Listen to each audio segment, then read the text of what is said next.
Дами и господа, правим една лека презентация на северо-западната страна на връх Гергиица. В момента насочваме камерата към най-високата кота на върха и огромният сипи под него. Преместваме погледа леко наляво към Моратова чука, Моратов връх, забулен в мъгла и редът Градаро. Редът Градаро, поправка.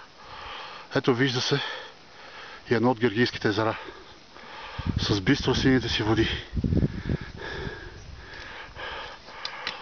Плъзгаме погледа леко към билната линия на Градаро и виждаме двамата мои спътници Ники и Пепи. Я се обърнете. Ето ги.